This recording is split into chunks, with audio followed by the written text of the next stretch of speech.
ಸನ್ಮಾನ್ಯ ಶಾಸಕರಾದಂಥ Shri S R ವಿಶ್ವನಾಥ್ರವರ ಹುಟ್ಟುಹಬ್ಬವನ್ನು ಕಳೆದ 18 ವರ್ಷಗಳಿಂದ ಈ ಯಲಹಂಕ ಕ್ಷೇತ್ರದ ಎಲ್ಲ ಕಾರ್ಯಕರ್ತರು ಮುಖಂಡರು ಭಾಳ ಅದ್ಧೂರಿಯಾಗಿ ಆಚರಣೆ ಮಾಡೋದು ಒಂದು ವಾಡಿಕೆ.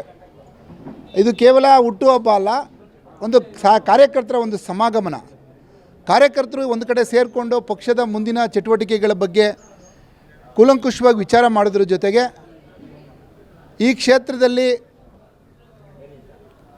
ಪಕ್ಷದ ಮುಖವಾಗಿರ್ತಕ್ಕಂಥ ನಮ್ಮ ಶಾಸಕರ ಹುಟ್ಟುಹಬ್ಬವನ್ನು ಯಾವ ರೀತಿ ಆಚರಣೆ ಮಾಡಬೇಕು, ಅದರಿಂದ ಸಮಾಜದಲ್ಲಿ ತುಳಿತಕ್ಕೊಳಗಾಗಿರ್ತಕ್ಕಂಥ ದೀನದಲಿತರಿಗೆ ಯಾವ ರೀತಿ ಸಹಾಯ ಮಾಡ್ಬೋದು, ಮತ್ತು ಒಂದು ರಕ್ತದ ಅವಶ್ಯಕತೆ ಇರತಕ್ಕಂಥವ್ರಿಗೆ ರಕ್ತವನ್ನು ಅರೇಂಜ್ ಮಾಡೋದಿರ್ಬೋದು, ನೇತ್ರ ತಪಾಸಣೆ ಇರ್ಬೋದು, ಆರೋಗ್ಯ ಶಿಬಿರಗಳಿರ್ಬೋದು, ಬಡವರಿಗೆ ಉಚಿತವಾಗಿ ಹಲವಾರು ಕಾರ್ಯಕ್ರಮಗಳನ್ನು ಕೊಡೋದಿರ್ಬೋದು, ಈ ರೀತಿಯಾದಂಥ ಹಲವು ಯೋಜನೆಗಳನ್ನು ಕಾರ್ಯಕರ್ತರೇ ರೂಪಿಸೋದು ಇಲ್ಲಿನ ಒಂದು ವಿಶಿಷ್ಟ. ಇಡೀ ಯಲಹಂಕ ಕ್ಷೇತ್ರದ ಎಲ್ಲ ಮುಖಂಡರು ಕಾರ್ಯಕರ್ತರುಗಳು ಒಟ್ಟಾಗಿ ಸೇರಿಕೊಂಡು ಒಂದು ಅವರ ಹುಟ್ಟುಹಬ್ಬದ ನೆಪದಲ್ಲಿ ಪಕ್ಷಕ್ಕೆ ಅನುಕೂಲವಾಗುವಂಥ ಜೊತೆಗೆ ಅವ್ರಿಗೂ ಕೂಡ ಶ್ರೇಯಸ್ಸಾಗುವಂಥ ಕ್ಷೇತ್ರದ ಜನತೆಗೆ ಮತದಾರರಿಗೆ ಒಳ್ಳೆಯದಾಗುವಂಥ ಕೆಲಸವನ್ನು ಭಾಳ ವಿಜೃಂಭಣೆಯಿಂದ ಕಳೆದ 18 ವರ್ಷಗಳಿಂದಲೂ ಮಾಡ್ಕೊಂಬಂದಿದ್ದೇವೆ. ಈಗಲೂ ಕೂಡ ಅದೇ ಕಾರ್ಯಕರ್ತರು ಮತ್ತು ಮುಖಂಡರುಗಳು ಅವರ ಒಂದು ಹುಟ್ಟುಹಬ್ಬವನ್ನು ಈ ಬಾರಿ ಇನ್ನೂ ವಿಶೇಷವಾಗಿ ಸುಮಾರು 35,000 ಜನ ಒಟ್ಟಿಗೆ ಸೇರೋದ್ರ ಮುಖಾಂತರ ರಾಜ್ಯದ ಎಲ್ಲ ಮುಖಂಡರುಗಳನ್ನು ಸಭೆಗೆ ಆಹ್ವಾನಿಸಿ ಈ ಕಾರ್ಯಕ್ರಮದಲ್ಲಿ ಭಾಳಷ್ಟು ಜನ ನಿರಾಶ್ರಿತರಿಗೆ, ಬಡವರಿಗೆ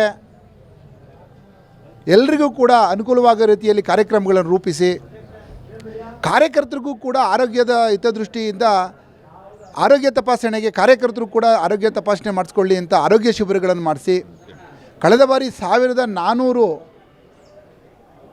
ಬ್ಲಡ್ ಸಾಚೆಟ್ಗಳನ್ನು ಕೊಟ್ಟಿದ್ವಿ. 1400 ಯೂನಿಟ್ ಬ್ಲಡ್ಡನ್ನು ದಾಖಲೆ ಪ್ರಮಾಣದಲ್ಲಿ ಕೊಟ್ಟಿದ್ವಿ. ಈ ಬಾರಿ ಕೂಡ ರಕ್ತದ ಅವಶ್ಯಕತೆ ಇರೋರಿಗೆ ಅನುಕೂಲವಾಗಲಿ, ರಾಜ್ಯದಲ್ಲಿ ರಕ್ತದ ಕೊರತೆ ಇದೆ ಅನ್ನೋದನ್ನು ಮನಗೊಂಡು ಅದನ್ನು ಕೂಡ ಮಾಡ್ತಾಯಿದ್ದೀವಿ. ಅಂಗವಿಕಲರಿಗೆ ತ್ರಿಚಕ್ರ ವಾಹನಗಳು,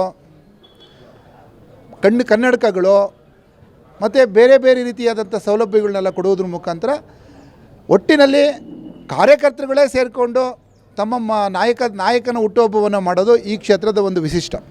ಸನ್ಮಾನ್ಯ ಶಾಸಕರಾದಂಥ ಶ್ರೀ ಎಸ್ ಆರ್ ವಿಶ್ವನಾಥ್ರವರ ಹುಟ್ಟುಹಬ್ಬವನ್ನು ಕಳೆದ 18 ವರ್ಷಗಳಿಂದ ಈ ಯಲಹಂಕ ಕ್ಷೇತ್ರದ ಎಲ್ಲ ಕಾರ್ಯಕರ್ತರು ಮುಖಂಡರು ಭಾಳ ಅದ್ಧೂರಿಯಾಗಿ ಆಚರಣೆ ಮಾಡೋದು ಒಂದು ವಾಡಿಕೆ. ಇದು ಕೇವಲ ಹುಟ್ಟುಹಬ್ಬ ಅಲ್ಲ, ಒಂದು ಕಾರ್ಯಕರ್ತರ ಒಂದು ಸಮಾಗಮನ.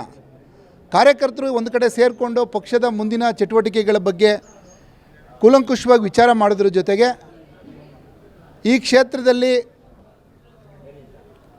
ಪಕ್ಷದ ಮುಖವಾಗಿರ್ತಕ್ಕಂಥ ನಮ್ಮ ಶಾಸಕರ ಹುಟ್ಟುಹಬ್ಬವನ್ನು ಯಾವ ರೀತಿ ಆಚರಣೆ ಮಾಡಬೇಕು, ಅದರಿಂದ ಸಮಾಜದಲ್ಲಿ ತುಳಿತಕ್ಕೊಳಗಾಗಿರ್ತಕ್ಕಂಥ ದೀನದಲಿತರಿಗೆ ಯಾವ ರೀತಿ ಸಹಾಯ ಮಾಡ್ಬೋದು, ಮತ್ತು ಒಂದು ರಕ್ತದ ಅವಶ್ಯಕತೆ ಇರತಕ್ಕಂಥವ್ರಿಗೆ ರಕ್ತವನ್ನು ಅರೇಂಜ್ ಮಾಡೋದಿರ್ಬೋದು, ನೇತ್ರ ತಪಾಸಣೆ ಇರ್ಬೋದು, ಆರೋಗ್ಯ ಶಿಬಿರಗಳಿರ್ಬೋದು, ಬಡವರಿಗೆ ಉಚಿತವಾಗಿ ಹಲವಾರು ಕಾರ್ಯಕ್ರಮಗಳನ್ನು ಕೊಡೋದಿರ್ಬೋದು, ಈ ರೀತಿಯಾದಂಥ ಹಲವು ಯೋಜನೆಗಳನ್ನು ಕಾರ್ಯಕರ್ತರೇ ರೂಪಿಸೋದು ಇಲ್ಲಿನ ಒಂದು ವಿಶಿಷ್ಟ. ಇಡೀ ಯಲಹಂಕ ಕ್ಷೇತ್ರದ ಎಲ್ಲ ಮುಖಂಡರು ಕಾರ್ಯಕರ್ತರುಗಳು ಒಟ್ಟಾಗಿ ಸೇರಿಕೊಂಡು ಒಂದು ಅವರ ಹುಟ್ಟುಹಬ್ಬದ ನೆಪದಲ್ಲಿ ಪಕ್ಷಕ್ಕೆ ಅನುಕೂಲವಾಗುವಂಥ ಜೊತೆಗೆ ಅವ್ರಿಗೂ ಕೂಡ ಶ್ರೇಯಸ್ಸಾಗುವಂಥ ಕ್ಷೇತ್ರದ ಜನತೆಗೆ ಮತದಾರರಿಗೆ ಒಳ್ಳೆಯದಾಗುವಂಥ ಕೆಲಸವನ್ನು ಭಾಳ ವಿಜೃಂಭಣೆಯಿಂದ ಕಳೆದ 18 ವರ್ಷಗಳಿಂದಲೂ ಮಾಡ್ಕೊಂಬಂದಿದ್ದೇವೆ. ಈಗಲೂ ಕೂಡ ಅದೇ ಕಾರ್ಯಕರ್ತರು ಮತ್ತು ಮುಖಂಡರುಗಳು ಅವರ ಒಂದು ಹುಟ್ಟುಹಬ್ಬವನ್ನು ಈ ಬಾರಿ ಇನ್ನೂ ವಿಶೇಷವಾಗಿ ಸುಮಾರು 35,000 ಜನ ಒಟ್ಟಿಗೆ ಸೇರೋದ್ರ ಮುಖಾಂತರ ರಾಜ್ಯದ ಎಲ್ಲ ಮುಖಂಡರುಗಳನ್ನು ಸಭೆಗೆ ಆಹ್ವಾನಿಸಿ ಈ ಕಾರ್ಯಕ್ರಮದಲ್ಲಿ ಭಾಳಷ್ಟು ಜನ ನಿರಾಶ್ರಿತರಿಗೆ, ಬಡವರಿಗೆ ಎಲ್ರಿಗೂ ಕೂಡ ಅನುಕೂಲವಾಗೋ ರೀತಿಯಲ್ಲಿ ಕಾರ್ಯಕ್ರಮಗಳನ್ನು ರೂಪಿಸಿ ಕಾರ್ಯಕರ್ತರಿಗೂ ಕೂಡ ಆರೋಗ್ಯದ ಹಿತದೃಷ್ಟಿಯಿಂದ ಆರೋಗ್ಯ ತಪಾಸಣೆಗೆ ಕಾರ್ಯಕರ್ತರು ಕೂಡ ಆರೋಗ್ಯ ತಪಾಸಣೆ ಮಾಡಿಸ್ಕೊಳ್ಳಿ ಅಂತ ಆರೋಗ್ಯ ಶಿಬಿರಗಳನ್ನು ಮಾಡಿಸಿ ಕಳೆದ ಬಾರಿ 1400 ಬ್ಲಡ್ ಸಾಚೆಟ್ಗಳನ್ನು ಕೊಟ್ಟಿದ್ವಿ. 1400 ಯೂನಿಟ್ ಬ್ಲಡ್ಡನ್ನು ದಾಖಲೆ ಪ್ರಮಾಣದಲ್ಲಿ ಕೊಟ್ಟಿದ್ವಿ.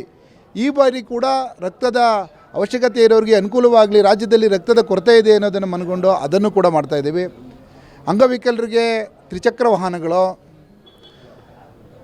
ಕನ್ನಡಕಗಳು ಮತ್ತು ಬೇರೆ ಬೇರೆ ರೀತಿಯಾದಂಥ ಸೌಲಭ್ಯಗಳನ್ನೆಲ್ಲ ಕೊಡುವುದ್ರ ಮುಖಾಂತರ ಒಟ್ಟಿನಲ್ಲಿ ಕಾರ್ಯಕರ್ತರುಗಳೇ ಸೇರಿಕೊಂಡು ತಮ್ಮ ನಾಯಕನ ಹುಟ್ಟುಹಬ್ಬವನ್ನು ಮಾಡೋದು ಈ ಕ್ಷೇತ್ರದ ಒಂದು ವಿಶಿಷ್ಟ.